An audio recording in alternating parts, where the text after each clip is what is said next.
Ces assises de l'énergie prennent cette année un tour tout à fait particulier.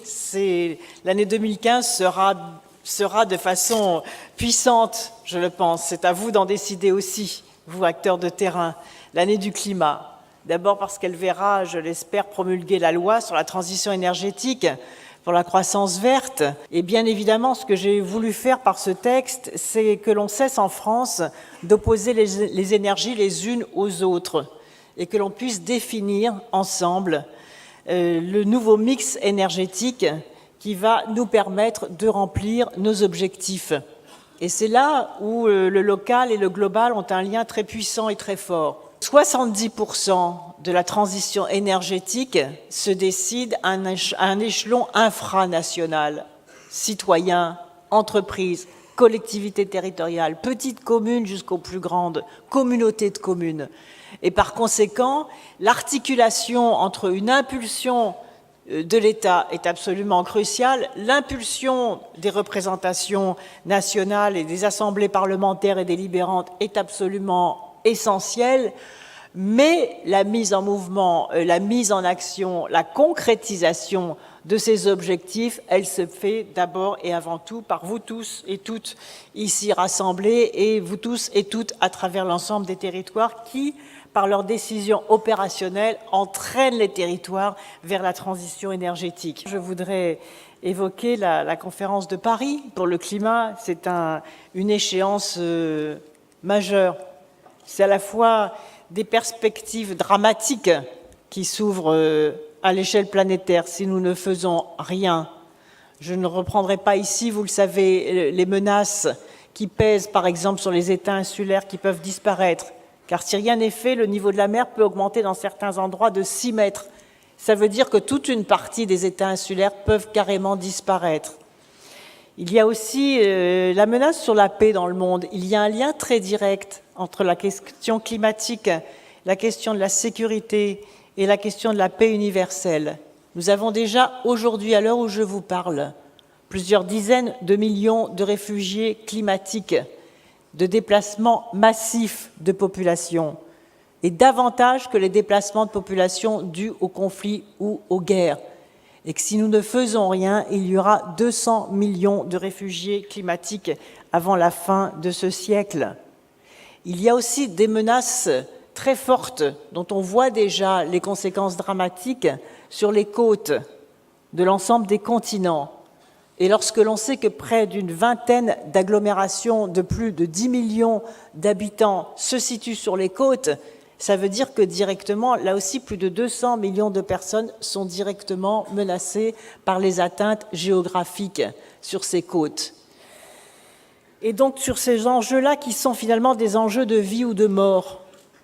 Et c'est cela qu'on entend lorsqu'il y a les réunions des chefs d'État et de gouvernement, lorsque les pays les plus menacés, les populations les plus menacées prennent la parole. Nous pensons que nous avons encore le temps, puisque nous vivons dans des pays privilégiés. Mais à l'échelle planétaire, il n'y a plus de temps. Et lorsque l'on entend encore aujourd'hui des discours pessimistes sur l'idée « la COP21, ça ne va pas réussir », commençons déjà à penser à la COP22. Mais c'est tout simplement intolérable, inadmissible. L'urgence, elle est là. Et je suis convaincue que nous avons l'intelligence de répondre à ces défis que l'homme s'est créé à lui-même. Ce sont les activités humaines qui sont responsables de ces dérèglements climatiques et de ces destructions planétaires. Alors pour reprendre cette belle expression de Gilles Boeuf, est-ce que l'homme saura s'adapter à lui-même? Comment est-ce que nous allons mobiliser nos compétences, nos savoir-faire, nos savoirs, les enseignements de la technique et des sciences, mais aussi la mobilisation, j'allais dire morale, oui, morale, au sens de notre devoir de solidarité entre grands pays du monde, ceux qui sont à l'origine de ces dérèglements climatiques par leur méthode de développement et ceux qui les subissent. Alors cette solidarité planétaire, elle nous permet de dépasser les clivages politiques. Et je suis vraiment très heureuse de voir ici des élus de toute sensibilité politique. Et je me dis que là, nous avons un défi formidable à relever en mettant ensemble nos énergies. Tout être humain a deux patries, la sienne et la planète.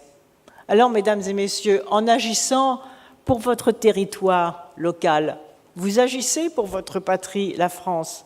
Et en agissant pour votre patrie, vous agissez aussi pour notre belle patrie commune, que nous avons à la fois l'ardente obligation de réparer pour les dégâts qui ont été commis, de faire progresser grâce aux nouvelles technologies, et je pense aux énergies renouvelables en particulier, pour les transmettre non seulement en meilleur état aux générations futures, mais pour permettre tout simplement la survie en bon état de millions d'hommes et de femmes qui, à travers la planète, subissent aujourd'hui très durement ce réchauffement et ces dérèglements climatiques.